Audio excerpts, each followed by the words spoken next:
She was the pastor's wife, elegant, respected, with that smile that seemed to bless any room she walked into. In public, she called me brother. But alone, in a dark church basement, she asked if I'd ever felt God touch someone and started unbuttoning my shirt.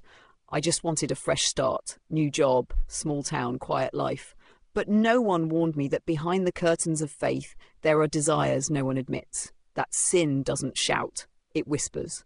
That sometimes it comes dressed in purity, speaking of heaven and redemption, while looking at you like no one ever has. This story has no clear villains, no obvious heroes, just real people clinging to whatever they can, even if it means crossing lines they can't uncross. If you're drawn to stories with no easy answers, only uncomfortable truths, subscribe. New narratives every week. Turn on notifications and hear what no one else dares to say. Caleb Finch didn't have much when he pulled into Garland Springs. Just an old Honda, a toolbox in the trunk, and a desperate need to leave something behind. It wasn't running away, he told himself. It was starting over, and that was enough. The Texas heat hit like a sentence when he showed up at Earl's garage. Monday morning, clear sky, scent of oil thick in the air.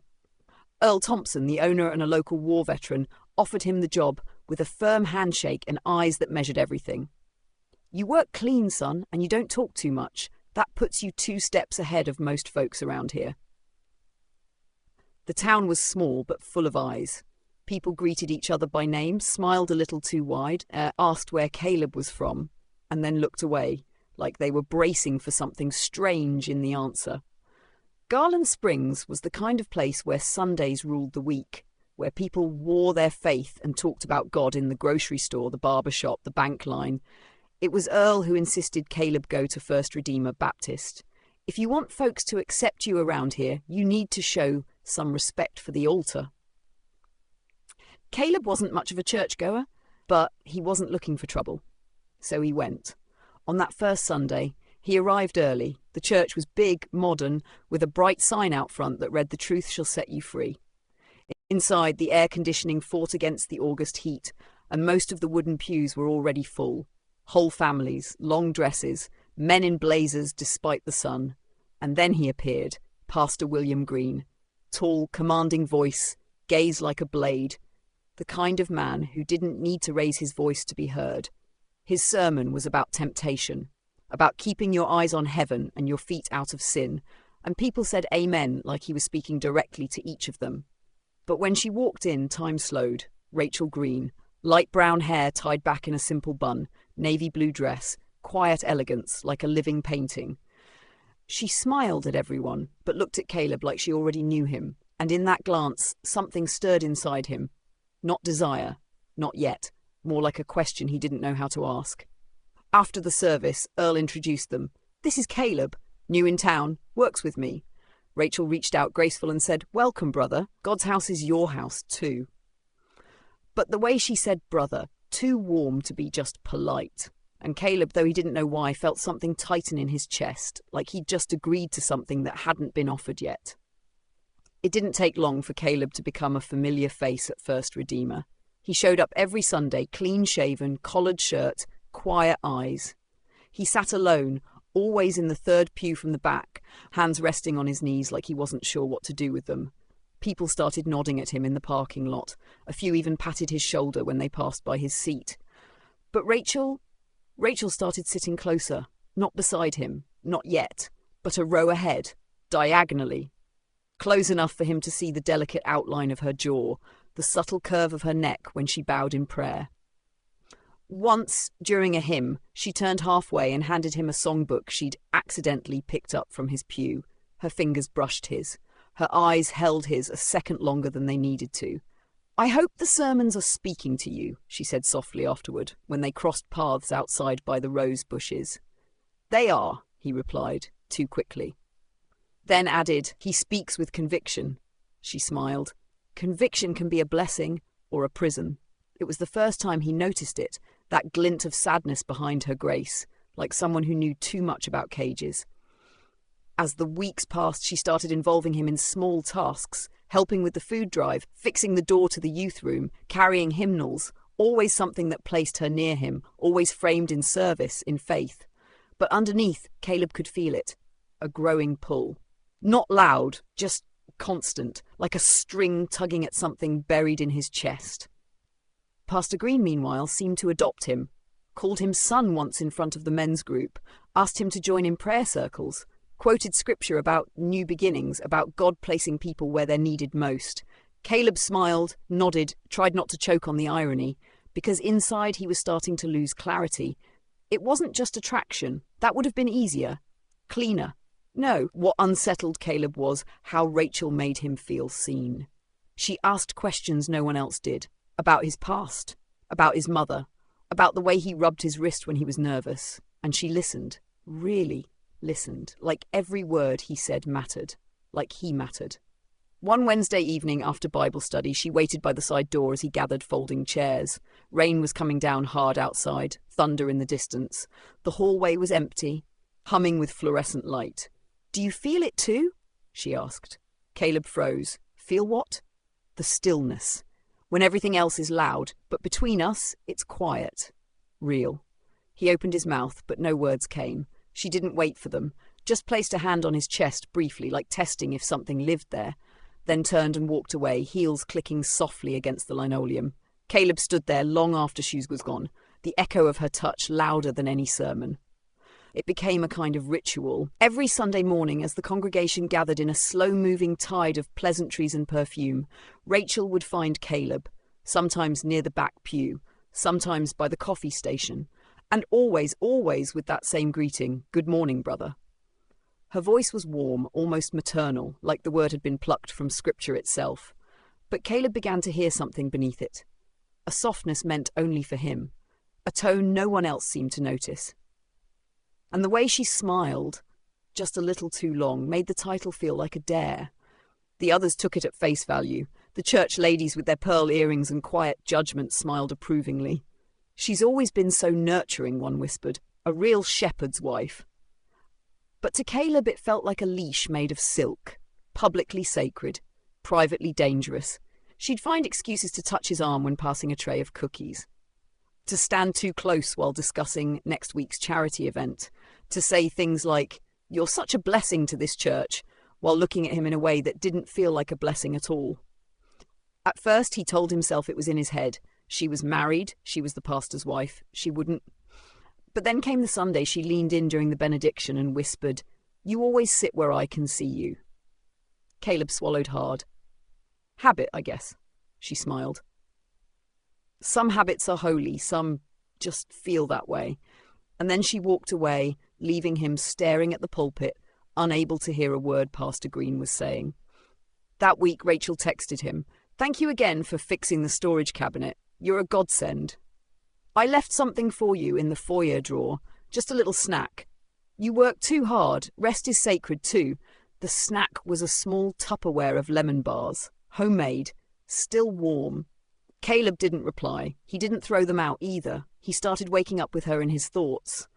Not in the way that left guilt pounding through his veins, but in the quiet way that made him question everything. Her voice, her words, the way she lingered after everyone else left the room, the sadness she wore like perfume. He began to wonder if anyone had ever touched her like she was breakable. If anyone had asked her, truly, if she was okay. He wondered why a woman so full of grace always looked like she was seconds away from shattering. One Thursday afternoon, Rachel showed up at the garage. She said it was to ask about her car, but Earl wasn't there. Just Caleb under the hood of a Ford pickup, grease on his hands. She didn't even glance at the truck, just stood at the edge of the garage in a pale yellow dress that caught the light in a way that made him feel dizzy. "I was nearby," she said. "Thought I'd drop by." Caleb wiped his hands on a rag, heart drumming. "Everything okay?" She tilted her head. "Everything's always okay, Caleb. Isn't that what people like us say?" For the first time he didn't answer. He just looked at her, and in that look something cracked between them, something unspoken but undeniable. A shift. A promise. A warning. She turned to go, pausing only to say, "See you Sunday, brother." But this time it didn't sound holy at all. It started with small requests. Rachel asked if Caleb could help move a box of hymnals from her trunk to the church library. Then a few days later, she mentioned a leak on the parsonage porch roof. William's too busy, and I don't like climbing ladders, she said, almost apologetically. Caleb hesitated. He knew the parsonage was just across the church lawn, too close, too exposed, but she smiled that soft, grateful smile, and he said yes before he could stop himself. The porch was shaded, old wood painted white, with 2 rocking chairs and a hummingbird feeder swinging gently in the wind. Rachel brought out sweet tea and a slice of cornbread on a china plate. "You didn't have to," he said, brushing sawdust from his hands. "I wanted to," she replied. "You're always giving. Let someone take care of you a little." They sat in silence for a moment. Caleb sipped the tea, felt the tension in his shoulders ease just slightly. Then Rachel asked, without looking at him, "Do you ever feel like people only love you when you're useful?" The question hung in the air, heavy as humidity. He nodded slowly. "Yeah, all the time." She exhaled like someone relieved not to be alone in the feeling. The visits became routine. After church or during the week when Pastor Green was out visiting parishioners, she'd call or text, "Rachel Green got a flickering light bulb on the back porch. Can't figure out the AC settings. It's silly, I know. Would love your eyes on that jammed window in the guest room." She always framed it as a need, but her presence was never needy, just intentional. She spoke gently, listened deeply, and laughed in a way that made Caleb feel like he belonged somewhere for the first time in years. One late afternoon, after fixing a misaligned door frame, he lingered. The air smelled of jasmine and rain was threatening the horizon. Rachel brought out 2 glasses of iced tea, her sleeves rolled up, hair loose for the first time. She looked softer, less like a pastor's wife, and more like someone remembering who she used to be. "I wasn't always like this," she said quietly. "So composed, so careful." Caleb looked at her. "What changed?" She smiled without humour. "Marriage is a kind of theatre, especially when the audience is the whole church." He didn't respond, didn't dare. She leaned back in the rocking chair, eyes closed. "Sometimes I think God is quieter than we pretend he is. Maybe we just fill the silence so we don't have to face what we really want." That night, Caleb couldn't sleep. Not because of what she said, but because of how much he understood it. The quiet between them no longer felt innocent. It felt like a room with no exit. The next morning he found a Bible on the seat of his car. Rachel's handwriting inside the front cover read, "Even silence can be holy," Romans 8:26. Below it in smaller print, "I hope you don't feel alone in the quiet anymore." He held the book in his lap for a long time, heart thudding, not sure if he felt comforted or trapped. It had been raining all afternoon, the kind of slow, steady Texas rain that blurred the windows and made everything feel distant and soft. Caleb had been helping Earl organise old sound equipment in the back of the church when Rachel appeared in the doorway, umbrella dripping. "We're moving some boxes to make room for the youth choir robes," she said, glancing toward the stairwell. "Would you mind giving me a hand?" Earl nodded before Caleb could answer. "He's stronger than he looks. Go on, Finch." The basement of First Redeemer wasn't used much. Damp, cool, lined with metal shelves and faded banners from church retreats past. Rachel led the way down the narrow steps, her heels echoing faintly on the concrete. The boxes weren't heavy. Old hymnals, unused communion trays, a broken folding table. They worked quietly, the sound of rain muffled above them. Rachel didn't say much, until the last box was in his hands and she turned, without warning, and closed the door at the top of the stairs. The click of the lock was soft. Too soft. Caleb straightened, box still in his arms. "Rachel?" She stepped toward him, slowly, carefully, like approaching something sacred. "Do you know what I miss most?" she asked, not looking at him. "Being touched like I matter, not like I'm a symbol, not like I'm holy." Her voice was steady, but her hands trembled slightly as she reached out and placed them on his chest, right over his heart. "You felt it too, haven't you?" she whispered. "That quiet between us, like something alive." Caleb didn't move. Couldn't. The box slipped from his arms and landed with a dull thud. He stood there, breath shallow, pulse roaring in his ears. Rachel stepped even closer. Her fingers slid to the buttons of his shirt, pausing on the second one. "Have you ever truly felt the presence of God, Caleb?" she murmured, "like he was in the room, in the breath between 2 people, in the skin?" The first button came undone.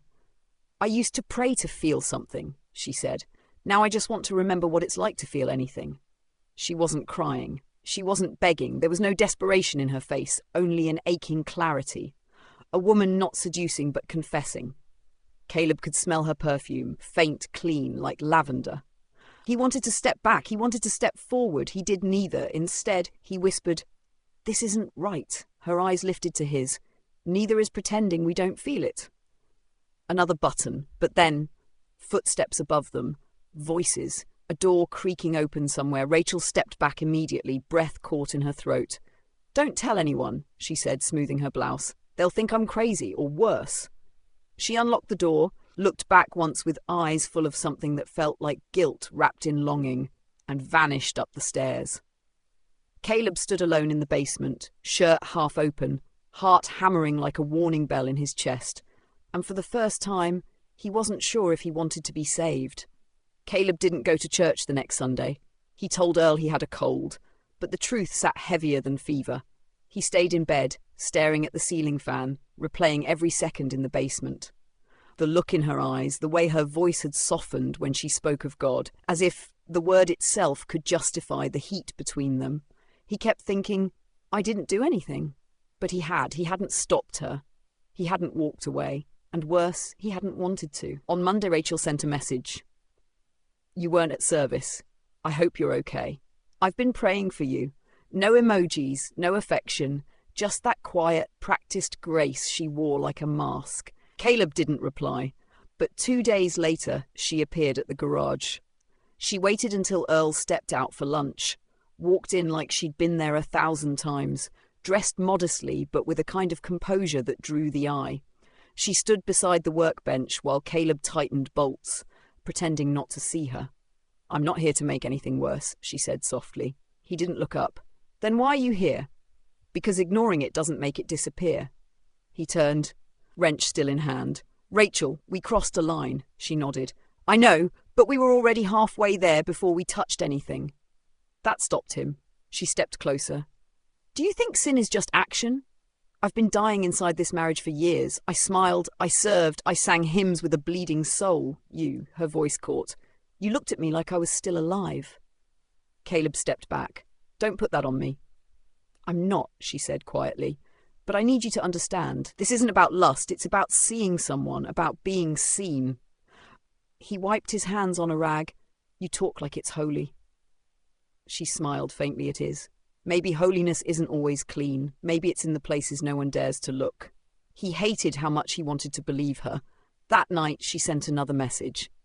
Rachel Green. "When I pray, I don't ask for forgiveness. I ask for understanding. And sometimes I ask for you."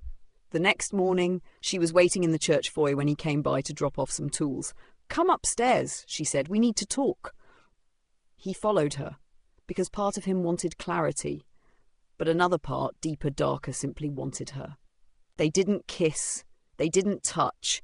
They just sat on the floor of the church nursery, surrounded by stuffed animals and verses painted on the walls, as she spoke of loneliness like it was a language only the two of them shared. "I thought God would punish me for feeling this," she whispered. Caleb looked at her. "Maybe he is." She nodded, eyes glassy. "Or maybe he brought you here because he knew I couldn't carry this alone anymore."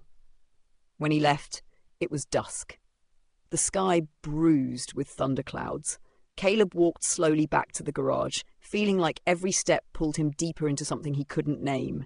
He didn't know if it was grace or ruin, but it was real, and it wasn't over. Garland Springs had a way of making silence feel loud. It wasn't just the looks, though they started coming, subtle but sharp. A pause too long when Caleb entered the diner. A quiet between conversations when he passed a table at the market. Women who used to smile now gave polite nods. Men at the gas station offered small talk with a stiffness that hadn't been there before. He told himself it was in his head, until he saw the way they looked at Rachel, not with suspicion but with reverence, with admiration, as if she was something untouched. She walked through town like scripture in heels, untouchable, graceful, immune. And that contrast made the guilt inside Caleb curdle. The worst part was that Pastor Green didn't change. If anything, he became warmer. Invited Caleb to a men's retreat, praised him from the pulpit for his humble spirit and willing heart. One Sunday, he called Caleb up during the service to share a brief testimony. Caleb stood there, palms sweating, feeling Rachel's eyes on him from the front pew. The pastor's hand rested on his shoulder like a benediction. God places people where they're most needed, he said, smiling. Let's be the kind of church that honours the quiet labourers among us. Everyone applauded, and Caleb wanted to scream. After the service, Rachel passed by without speaking, just a glance. But in that glance, there was a plea, or maybe a warning. Later that week, Caleb saw her in the grocery store, in the baking aisle. She didn't smile, just reached for a bag of sugar and said, barely above a whisper, "They only see what fits the story they already believe." He stared at her. "And what story are we writing, Rachel?" She looked down. "One that doesn't end well, but I still can't stop turning the pages." At night, Caleb started double-locking his door. He dreamed of fire, of standing in front of the congregation naked, ashamed, while they sang hymns around him. He dreamed of Rachel crying in a field, mouthing words he couldn't hear. He began to sense someone was watching him. He'd leave the garage late and feel headlights pause longer than necessary. Once he swore he saw a figure outside his window, gone when he opened the blinds. But the town said nothing, no accusations, just smiles and scripture and silence sharp enough to draw blood. He couldn't tell if he was being judged or if he was judging himself through their eyes. On Sunday, as the choir sang Come Thou Fount, he sat 3 pews behind Rachel, heart pounding. Her back was straight, her hands folded. She turned only once mid-verse, and their eyes met. There was no seduction in her gaze, only sorrow, and that was what finally made him feel damned. The guilt didn't arrive all at once. It crept in like mould, slow, quiet, patient. Caleb stopped sleeping through the night. He started waking up at 3 a.m. covered in sweat, heart racing, as if someone had just whispered his name in the dark. At the garage, his hands trembled when tightening bolts. He dropped tools, snapped at Earl for the first time. "You good, son?" Earl asked, wiping his hands. Caleb nodded too quickly. "Just tired." But the truth was heavier. His thoughts kept circling Rachel, her voice, her perfume, the way she touched his arm like it meant something. He tried to pray. Once. Sat on the edge of his bed, hands clenched, staring at the wall. The words wouldn't come. That Sunday, Rachel didn't sit in front of him. She sat across the aisle, near the edge of the pews, with her eyes fixed on the choir loft. Caleb felt it immediately, the absence of her attention, like a cord had been cut. After the service, she was gone before he could reach her. He wandered the church halls longer than he should have, pretending to look for something he never named. The sanctuary felt colder, the walls too white. On Wednesday, she came to the garage again, this time unannounced late afternoon, while Earl was out picking up parts. She didn't smile, didn't greet him, just walked in and stood by the workbench. "I keep telling myself to leave you alone," she said. "But every time I do, I feel like I'm betraying something truer than the vows I made." Caleb looked at her, eyes tired. "You say that like this is sacred." She stepped forward. "Maybe it is, or maybe it's just the only thing that feels real." He didn't stop her when she reached out, touched his neck. Her hand was warm, familiar, terrifying. Their kiss was slow, hesitant at first, but it carried the weight of every moment they'd denied it. Her fingers slid into his hair, and he pressed her against the wall, grease still on his hands, guilt already blooming in his chest. After, they didn't speak. She buttoned her blouse in silence, straightened her skirt, wiped her mouth with the back of her hand. Then, quietly, "You still feel guilty, don't you?" He didn't answer. She nodded. "Good. I'd worry if you didn't." She left through the back door, heels clicking softly on the pavement. Caleb sat down on the garage floor, back against the cold wall, staring at his hands. It hadn't felt like victory or fulfillment. It had felt like surrender. He wanted to hate her. He wanted to hate himself more.